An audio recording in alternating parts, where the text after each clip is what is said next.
በስመ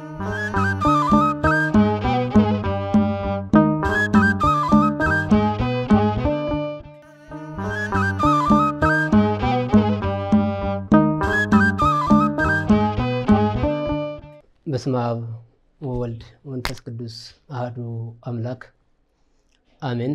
በስመ አብ ወወልድ ወመንፈስ ቅዱስ አሐዱ አምላክ። በስመ አብ ወወልድ ወመንፈስ ቅዱስ አሐዱ አምላክ አሜን። ቅድመ ዓለም የነበረ በማዕከላዊ ዘመን ያለ ዓለምን አሳልፎ የሚኖር አምላካችን እግዚአብሔር በባህሪው ምስጉን የሆነ ዛሬም ዘወትርም ስሙ የተመሰገነና የከበረ ይሁን። እንዲሁም እናታችን እመቤታችን ወላዲተ አምላክ ከሞት ወደ ሕይወት ከአሳር ወደ ክብር ከሲኦል ወደ ገነት ከገነት ወደ መንግስተ ሰማያት የምንገባባት የገባንባት እናታችን ቅድስት ድንግል ማርያም ለእሷም ክብር ምስጋና ይድረሳት። ሌሎችም ቅዱሳን እንደየክብራቸውና እንደየማዕረጋቸው ክብር ምስጋና ይድረሳቸው።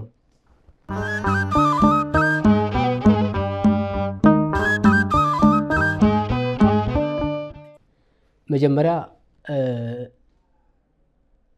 ምስጢራዊ ትርጉሙን ከመመልከታችን በፊት ግብረ አውናን ሁለት ቃላት ናቸው።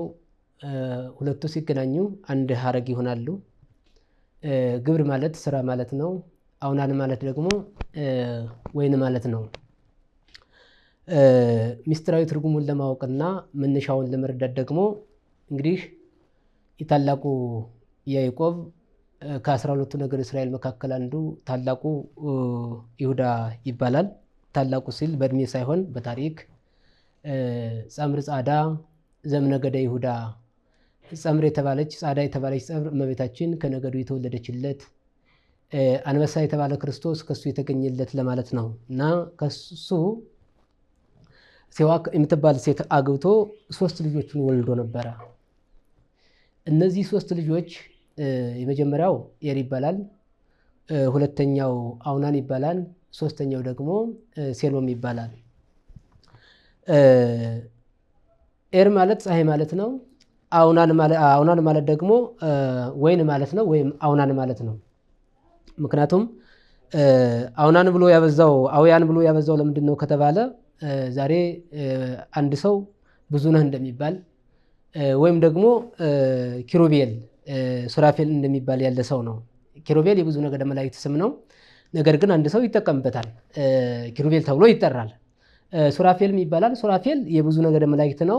የአንድ ሲሆን ሱራፊ ኪሩብ ነው የሚባለው እንጂ ኪሩቤል አይባልም። ግን በልማድ ወይም ደግሞ ብዙ ነህ እንደሚባል ኪሩቤል ሱራፌል ይባላል። እና አውናን ማለትም አውያን ማለት ነው። እና እነዚህ 3 ልጆች የመጀመሪያው ኤር ይባላል።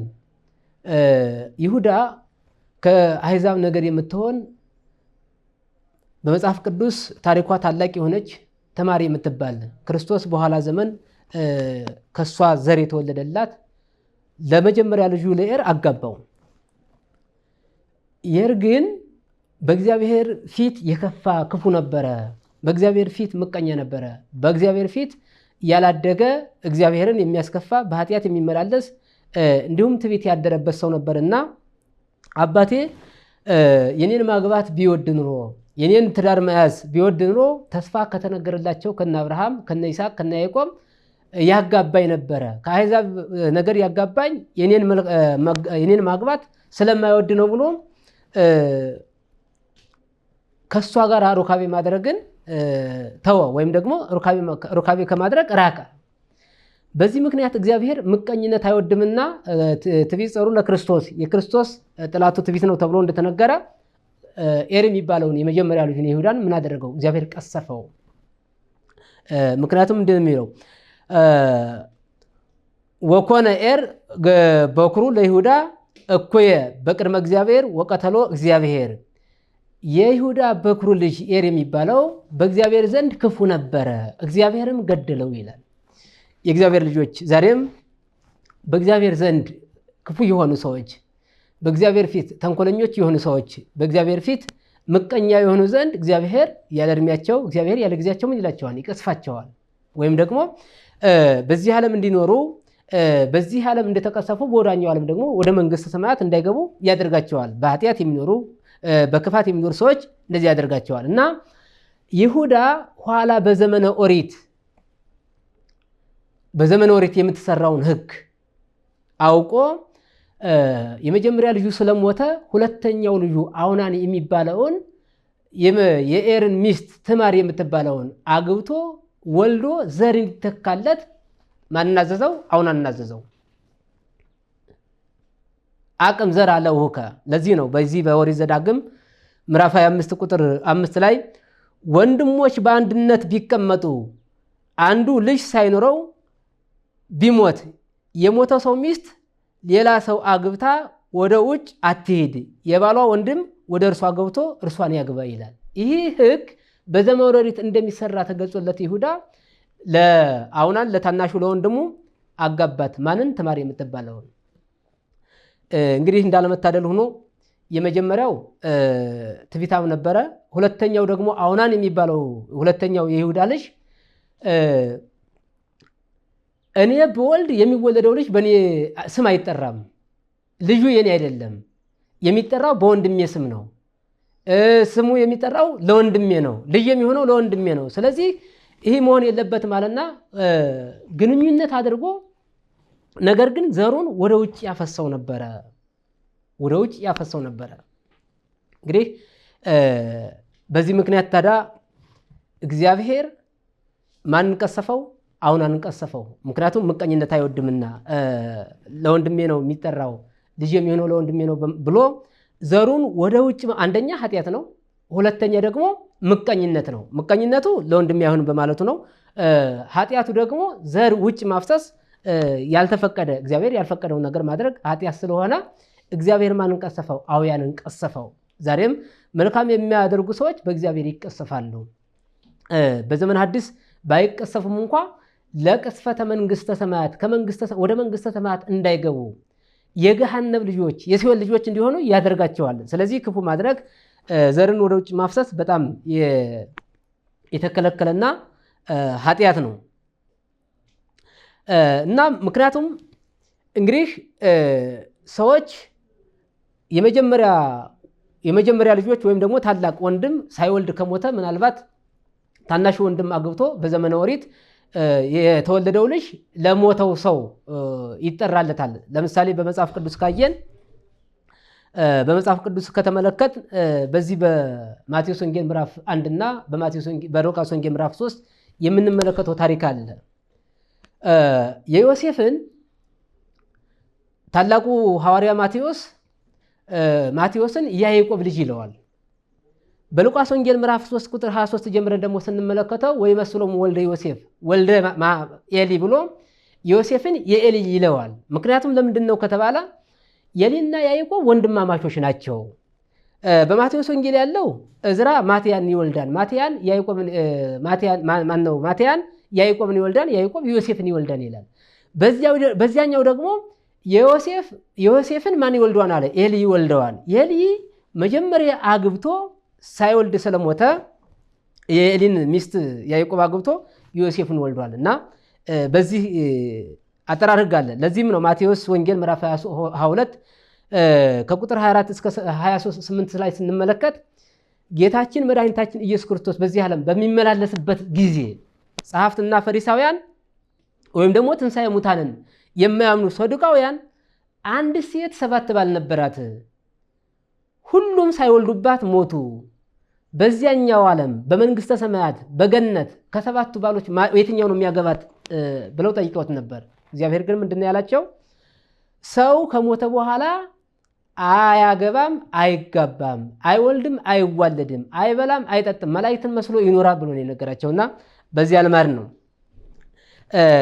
ስለዚህ ግብረ አውናን ማለት አውናን ሩካቤ ካደረገ በኋላ ዘርን ወደ ውጭ ያፈስ ስለነበረ ስለዚህ መነሻው እና ወይም ደግሞ ሚስጥራዊ ትርጉም ምንድነው ከተባለ ግብረ አውናን ምንድነው ከተባለ አውናን የታላቅ ወንድሙን ሚስት ወይም ደግሞ ትማር የምትባለውን አግብቶ ነገር ግን ዘር እንዳይተካ ዘር ቢተካ የሚወለደው ልጅ በእኔ ስም አይጠራም በማለት በምቀኝነት ዘሩን ወደ ውጭ ያፈስ ስለነበር በዚህ ምክንያት ግብረ አውናን ይባላል ማለት ነው።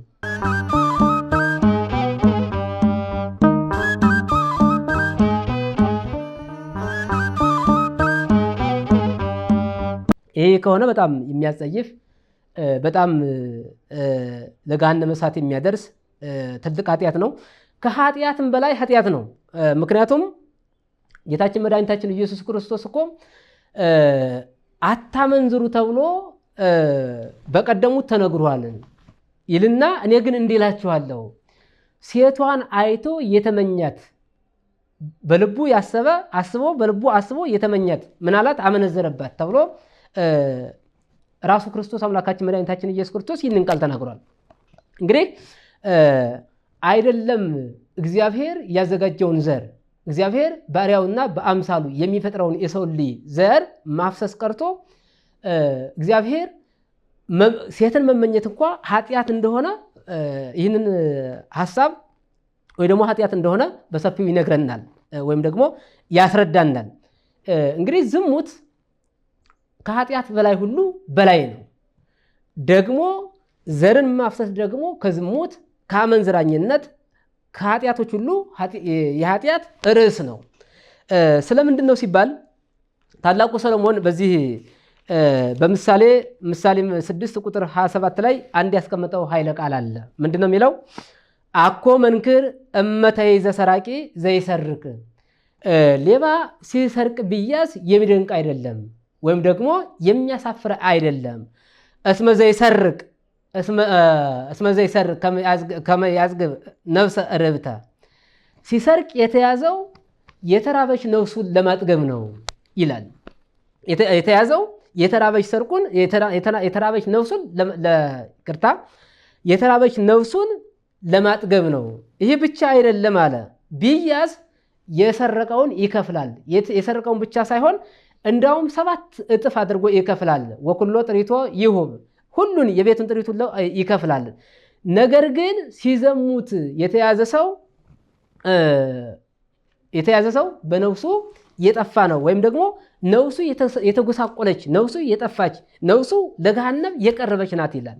ምክንያቱም ከስርቆት ኃጢአት ክፉ እንደሆነ ከስርቆት ዝሙት በጣም የከፋ እንደሆነ ከዚያም በላይ እንደሆነ ከዝሙት ደግሞ ዘርን ማፍሰስ ምክንያቱም እግዚአብሔር ሰውን ሲፈጥረው ብዙ ወተባዙ ወምድዋ ለምድር ብዙ ተባዙ ምድር ሙሏት ያለው በህጋዊ ጋብቻ በተቀደሰ ጋብቻ ምንጣፋቸው የተቀደሰ ነው፣ ለምንጣፋቸውም እርኩሰት የለበትም ብሎ ሐዋርያው ቅዱስ ጳውሎስ እንደተናገረ ለቅድስና ዘርን ለማስቀጠል ዓለምን ለማስቀጠል እንጂ ዘርን ውጭ ለማፍሰስ ወይም ደግሞ ከንቱ ለማድረግ አይደለም። እዚሁ ላይ አባቱ የሰሎሞን አባት ነቢየ እግዚአብሔር ቅዱስ ዳዊት እስመናሁ በኃጢአት ተጸነስኩ ወባመፃ ወለደተኒ እሜ፣ በኃጢአት ተጸንሼ በኃጢአት ተወለድኩ በአመፃ ተወለድኩ ይላል። ምክንያቱም አሁን ዳዊት የወለደው አባቱ ነው። የተወለደው በዝሙት አይደለም። ነገር ግን ምን ለማለት ፈልጎ ነው? በአባቱ የተወለደው ዳዊት እንኳን ለመናገር የበቃው ለምንድን ነው ከተባለ የዳዊት ባለቤት ሌላ ሰው ወዳ ነበርና የዳዊት አባት ዳዳ ይህን እናውቆ ከዕለታት አንድ ቀን ወደ መንገድ ልሄድ ነውና ስንቅ አዘጋጅልኝ ብሎ ስንቁን አዘጋጅቶ ሄደ። ማታ ሲመስግን መጥቶ ያን የምትወደውን ሰው መስሎ ከሷ ጋር ተገናኝቶ አደረ። በዚህ ዕለት ዳዊት ተጸነሰ እና ዳዊት ምን አለ?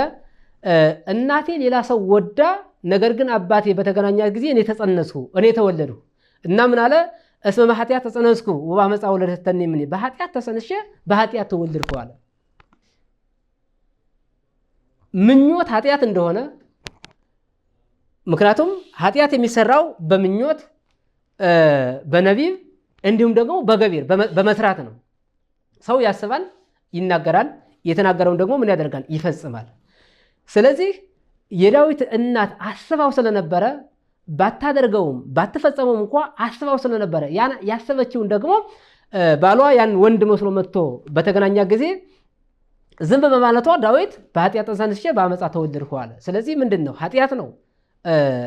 እግዚአብሔር ሴትን ለወንድ ወንድን ለሴት የፈጠረ እግዚአብሔር ያለ ሕግ ያለ ጋብቻ በእግዚአብሔር ቤተክርስቲያን በማታዘው ሕገ ቤተክርስቲያን በማይፈቅደው እንኳ ያንኳ ኃጢአት ነው። እንኳንስ ዘርን ውጭ ማፍሰስ ቀርቶ አንድ ወንድ አንድን ሴት ያለ ሕግ ያለ ፈቃድ ወይም ደግሞ ያለ ፈቃደ ቤተክርስቲያን መፈጸም አንድ ሴት ያለ ፈቃደ ቤተክርስቲያን መፈጸም ኃጢአት ነው። ሐዋርያው ቅዱስ ጳውሎስ አንደኛ ቆሮንቶስ ምዕራፍ 3 ቁጥር 18 እስከ 19 ላይ እንዲህ ይላል፣ ኢታምሩኑ ከመታቦቱ ለእግዚአብሔር አንትሙ እናንተ የእግዚአብሔር ማደሪያ እንደሆናችሁ አታውቁምን ይላል። የሰው ልጆች የእግዚአብሔር ማደሪያዎች ናቸው። ምክንያቱም እግዚአብሔር በሚያድርበት ሌላ ነገር ሊያድርበት አይገባውም። እግዚአብሔር በሚቀደስበት ሌላ ነገር ሊቀደስበት አይገባውም። እግዚአብሔር በሚመለክበት ሌላ ነገር ሊመለክበት አይገባውም። እግዚአብሔር ስሙ በሚጠራበት ሌላ ጣዖት ሊጠራበት አይገባውም። ምክንያቱም ኃጢአት ጣዖት ነው። ኃጢአት አምልኮ ጣዖት ነው። ስለዚህ እናንተ የእግዚአብሔር ማደሪያዎች ናችሁ ይላል። ይህንን ካለ በኋላ ወዘሰ አማሰነ ቤተ እግዚአብሔር ሎቱን ያማስኖ ይህንንም የእግዚአብሔር ማደሪያ የሆነውን ቤተ መቅደስ የሚያፈርስ እግዚአብሔር እርሱ ያፈርሰዋል አለ። እሱ እግዚአብሔር ያፈርሰዋል። ምክንያቱም አካሉን በኃጢአት የሚያፈርስ አካሉን በዝሙት የሚያፈርስ አካሉን ለክፉ ነገር የሚያዘጋጅ ወይም ደግሞ አካሉን ከእግዚአብሔር የሚነጥል እርሱ ደግሞ እግዚአብሔር ይነጥለዋል። እግዚአብሔር ራሱ ምን ይለዋል? ያፈርሰዋል ይላል። ካለ በኋላ ወቅዱሳን አንትሙ ወኢታርክሱ ቤቶ ለእግዚአብሔር እናንተ ቅዱሳን ናችሁ። አዎ ቅዱሳን የእግዚአብሔር ማደሪያ ከሆነ ቅዱሳን ነን። እግዚአብሔር የሚመለክበት ከሆነ ቅዱሳን ነን። እግዚአብሔር የሚነክስብን ከሆነ ቅዱሳን ነን። ነገር ግን እግዚአብሔር የማይመለክበት እግዚአብሔር የማያድርበት ከሆነ ግን ቅዱሳን ሳንሆን ርኩሳን እንሆናለን። ዛ ምንድን ነው የሚለው? ወኢታርክሱ ቤቶ ለእግዚአብሔር የእግዚአብሔርን ቤት አታርክሱ ይላል። ርኩስ አታድርጉ፣ ከእግዚአብሔር የተለየ አታድርጉ፣ የአጋንንት ማደሪያ አታድርጉት። ለዚያ እኮ ነው ጌታችን መድኃኒታችን ኢየሱስ ክርስቶስ በዘመነ ሥጋዌው ወደዚህ ዓለም መጥቶ በሚመላለስበት ጊዜ በዚያ በቤተ መቅደሱ አይሁድ ጸሐፍት ፈሪሳውያን ይሸጡ ይለውጡ በነበረበት ጊዜ ምንድን ነው ያለው? ይሄ የአባቴ ቤት ነው፣ የጸሎት ቤት ነው፣ የአባቴ ቤት ነው፣ የጸሎት ቤት ይባላል ካለ በኋላ ጅራፍ አብጅቶ የሚሸጡትን የሚለውጡትን ከዚያ እየገረፈ አስወጥቷቸዋል። የእግዚአብሔር ልጆች እኛም የእግዚአብሔር ቤተ መቅደሶች ነን። ጸሎት የማይደረግበት ከሆነ እግዚአብሔር የማይነግስበት ከሆነ እግዚአብሔር ስሙ የማይጠራበት ከሆነ እግዚአብሔር የማይመለክበት ከሆነ በመቅሰፍት ይገርፈናል። በመዓት እግዚአብሔር ወደ ገሃነም ይከተናል። እግዚአብሔር ከቤተ መቅደሱ አሰጥቶ ቤተ መቅደስ ከተባለችው ከሌላኛዋ ከመንግስተ ሰማያት ወይም ቤተ መቅደስ ከተባለችው ከሌላዋ ከገነት ያስወጣናልና ይህንን ልንጠነቀቅና ልናውቅበት ይገባል። ስለዚህ ዘር ወደ ውጭ ማፍሰስ ኃጢአት ነው። ከኃጢአትም በላይ ኃጢአት ነው። ሌባ ሲሰርቅ ቢያዝ ነፍሱን የተያዘው ነፍሱን ለማጥገብ ነው። ቢያዝም የሰረቀውን ይከፍላል፣ እንዲሁም አጥርጎ ይከፍላል። ሲዘሙት የተገኘ ግን ራሱን ጎዳ ወይም ደግሞ አይምሮው የጎደለ ነው ብሎ ነቢዩ ሰለሞን ተናግሯልና ከኃጢአትም በላይ ኃጢአት ነው። ሐዋርያው ቅዱስ ጳውሎስ በሌላ መልእክቱ ቆላስይስ ምዕራፍ 3 ቁጥር 5 ላይ አምትዋ ለነፍስትክሙ ዘበምድር እምዝሙት ወርኩስ ይላል። ሰውነታችሁን ምን በሉት አለ? ግደሉት። ሰውነታችሁን ግደሉት። ምድራዊ ሰውነታችሁን፣ ሰማያዊ ሰውነታችሁ ሳይሆን ምድራዊ ሰውነታችሁን፣ ሰማያዊ ሰውነታችሁን ሳይሆን ጊዜያዊ ሰውነታችሁን፣ ዘላለማዊ ሰውነታችሁን ሳይሆን አላፊውን ሰውነታችሁን ምን በሉት አለ? ግደሉት። ከዝሙት ግደሉት፣ ከርኩሰት ግደሉት። ይሄውም ጣዖት ማምለክ ነው። ምክንያቱም ሰው የሚዘሙት ከሆነ ኃጢአት የሚሰራ ከሆነ ምን ማለት ነው አለ? ጣዖት ማምለክ ነው። እግዚአብሔርን አለመከተል ጣዖት ማምለክ ስለሆነ እግዚአብሔር ያዘዘውን አለመፈጸም ጣዖት ማምለክ ስለሆነ፣ ስለዚህ ሁለተኛው ጥያቄ ይህን ይመስላል። ሶስተኛው ጥያቄ ግብረ አውናን መፈጸም መግደል ሊሆን ይችላል ወይ የሚል ነው። አዎ፣ ምክንያቱም መግደል ነው፣ መግደል ይሆናል። እንግዲህ መግደል ሶስት አይነቶች ናቸው። አንደኛ ስጋን መግደል ሊሆን ይችላል፣ ነፍስን መግደል ሊሆን ይችላል፣ ወይም ደግሞ ራስን መግደል ሊሆን ይችላል። የሰው ልጅ እግዚአብሔር ሲፈጥረው ከ22ቱ ስነ ፍጥረት አልቆና አምሮ አሳምሮ አውቦ ነው የፈጠረው። ስነ ፍጥረታትን ሲፈጥራቸው ለሶስት ነገር ነው የፈጠራቸው። ለአንክሮ ለተዘክሮ ለአንክሮ ለተዘክሮ ማለት ሰማይን አይቶ ሰማይን የፈጠረ እግዚአብሔርን ለማመስገን ወይም ደግሞ ለማድነቅ ለማንከር በፍጥረቱ እግዚአብሔር እንዲታወቅ። ለዚያ ነው ሐዋርያው ቅዱስ ጳውሎስ የሚናገረው ምንድነው የሚለው? ዓለም ሳይፈጠር የማይታወቅ እግዚአብሔር በፍጥረቱ ለፍጥረቱ ይታወቃል ይላል። ፍጥረት ሳይኖር የማይታወቅ እግዚአብሔር ወይም ደግሞ ዓለም ሳይፈጠር የማይታወቅ እግዚአብሔር በፍጥረቱ ለፍጥረቱ ይታወቃል። ብዙ ስነ ፍጥረታት የተፈጠሩት እግዚአብሔርን ለማሳወቅ ነው። አባታችን አብርሃም እግዚአብሔርን ያወቁት በስነ ፍጥረት ነው፣ በፀሐይ ነው። እና አባ ሙሴ እግዚአብሔርን ያወቁት በምንድን ነው ከተባለ በስነ ፍጥረት ነው፣ በፀሐይ ነው። ሰማይን ያለባላ ምድርን ያለ ካስማ ብዙ ስነ ፍጥረታት የተፈጠሩት እግዚአብሔርን ለማድረግ ነው። ለምሳሌ እስቲ ምድርን እንመልከተው። ምድር ምንድን ነው ከተባለ አፈር ነው። ከምድር በታች ምን አለ? ውሃ አለ። ከውሃ በታች ምን አለ? እሳት አለ። ከእሳት በታች ምን አለ? ነፋስ አለ። ከነፋስ በታች ምን አለ? በርባሮስ አለ። አሁን ምን ለማለት ፈልጌ ነው? ውሃና አፈር በባህሪው አይስማማም። ነገር ግን እግዚአብሔር ምድርን ያጸናት በምን ላይ ነው ከተባለ በአፈር ላይ ነው። አፈርና ውሃን ቢቀላቅሉት አፈሩ ምን ይላል? ይሟሟል። ለምሳሌ ጨውና ውሃን ቢቀላቅሏቸው፣ ስኳርና ውሃን ቢቀላቅሏቸው ጨው ይሟሟል፣ ስኳሩ ይሟሟል እንጂ አብረው ተስማምተው ሊኖሩ አይችሉም። እግዚአብሔር ምድርን የመሰረተ በምን ላይ? ዋጥና ለምድር ድበማይ ምድርን ያጸናት በውሃ ላይ ነው ይላል። ይህ የእግዚአብሔር ድንቅ ስራ ነው። ስለዚህ ስነ ፍጥረታት ብዙዎች የተፈጠሩ ለምንድን ነው ከተባለ ለአንክሮና ለተዘክሮ፣ ለምግበ ስጋና ለምግበ ነፍስ፣ እንዲሁም ለምግበ ስጋ ሊሆኑም ለምግበ ነፍስም ደግሞ ሊሆኑ ነው። ሁለተኛው ለምግበ ስጋና ለምግበ ነፍስ ነው። ሶስተኛው ግን እግዚአብሔር ስነ ፍጥረትን የፈጠረ በተለይ ሰውና መላእክትን የፈጠረ ለምንድን ነው ከተባለ ስሙን ለመቀደስ ክብሩን ለመውረስ። የሰው ልጅ ደግሞ በተለየ መልኩ ሲፈጥረው ባሪያውና በምሳሌው። ባሪያው ስንል መልኩን አስመስሎ ማለታችን ነው። በምሳሌ ስንል ደግሞ እሱ የሚሰራውን ስራ ሰርቶ እንዲኖር፣ እሱ የሚያደርገውን አድርጎ እንዲኖር፣ እኔ ቅዱስ ነኝና እናንተም ቅዱሳን ሁኑ ብሎ እንደተናገረ እግዚአብሔር ቅዱስ ነውና እኛም ቅዱስ ነን እንድኖር እግዚአብሔር ፈጥሮናል። እና ይህንን አካል ወደ ውጭ ማፍሰስ ምክንያቱም መግደል ነው። ይህንን አካል ወይም ደግሞ ሰው የሚሆነውን በእግዚአብሔር አርያ የተዘጋጀውን በእግዚአብሔር ምሳሌ የተዘጋጀውን ዘር እግዚአብሔር ንጹሕ ያደረገውን ዘር ወደ ውጭ ማፍሰስ ምንድነው? ኃጢአት ነው። ኃጢአት ደግሞ ከኃጢአት አንዱ ደግሞ ምንድነው ከተባለ መግደል ነው ማለት ነው። ሐዋርያው ቅዱስ ማቴዎስ ጌታችን መድኃኒታችን ኢየሱስ ክርስቶስ የተናገረውን ማቴዎስ 15 ቁጥር 19 ላይ ሲጽፍልን ምንድነው ያለው? እስመ ውስተ ልብ ይወጽእ ህሊና እኩይ ዘውቱ ቀቲል ይላል። ከልቦና ከክፉ ልቦና ክፉ ህሊና ይወጣል ይላል። ከክፉ ልቦና ክፉ ህሊና ይወጣል። ዘውቱ ቀቲል ይህም ደግሞ መግደል ነው አለ። ምክንያቱም አይደለም ዘርን ማፍሰስ ቀርቶ ማንኛቸውንም ነገር ክፉ ነገር መናገር ምንድነው እሱ ወደ መግደል ስለሚያደርስ መግደል ነው ብሎ ሐዋርያው ቅዱስ ጳውሎስ ይህንን ሐሳብ ይነግረናል ማለት ነው። ሌላው በወንድሙ በእህቱ ላይ ህሊናን የሚነካ ልብን የሚያሰክር ከክብር የሚያሳንስ ክፉ ስድብ የሚሳደብ ሁሉ ምንድነው የሚለው? በነፍስ ጉዳይ ላይ የሚያስፈርድ እንደሆነ ራሱ ጌታችን መድኃኒታችን ኢየሱስ ክርስቶስ ምን ብሏል? ተናግሯል። ለቀደሙት አትግደሉ ተብሎ እንደተነገረ ሰምታችኋል። እኔ ግን የተሳደበ ይፈረድበታል ብዬ በእውነት እነግራችኋለሁ።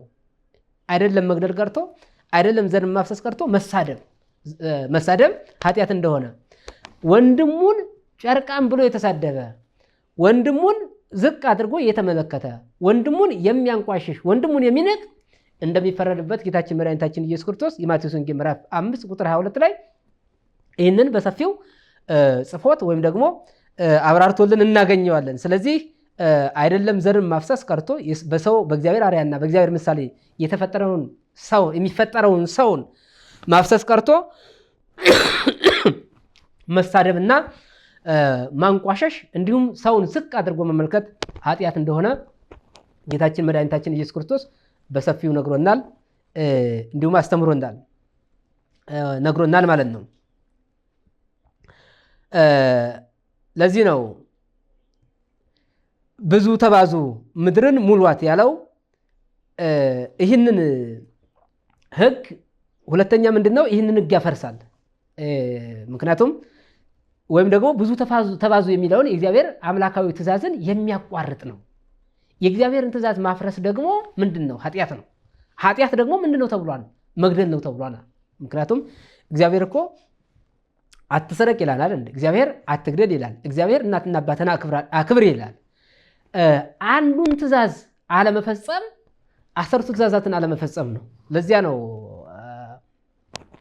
እነዚህ 8ቱ ትእዛዛት በሁለቱ ትእዛዛት ምን አሉ ተፈጸሙ ብሎ ክርስቶስ የተናገረው። ምክንያቱም እግዚአብሔር አምላክን አፍቅር የሚለውና ባልንጀራ እንደራስ ውደድ የሚሉት ሁለቱ ትእዛዞች 8ቱን ትእዛዛት ይፈጽሙታል ወይም ደግሞ በእነሱ ይጠቃልላሉ።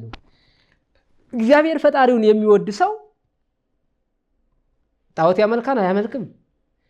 እግዚአብሔር ፈጣሪውን የሚወድ ሰው ጣዖት ይወዳል አይወድም?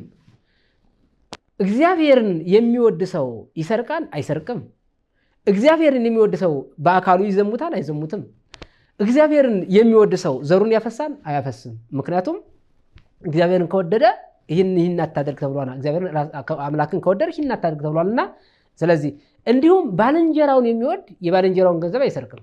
ባልንጀራውን የሚወድ የባልንጀራው ሚስት አይመኝም። ግን ባልንጀራውን የማይወድ ሰው ሌሎቹንም እንዳልፈጸማቸው ይቆጠራልና። ስለዚህ ምንድነው ብዙ ተባዙ ምድርን ሙሏት የሚለውን አምላካዊ ትእዛዝ አምላካዊ ህግን የሚያግድ ወይም ደግሞ የሚያፈርስና የሚያበላሽ ስለሆነ ኃጢአት ነው፣ መግደል ነው ማለት ነው።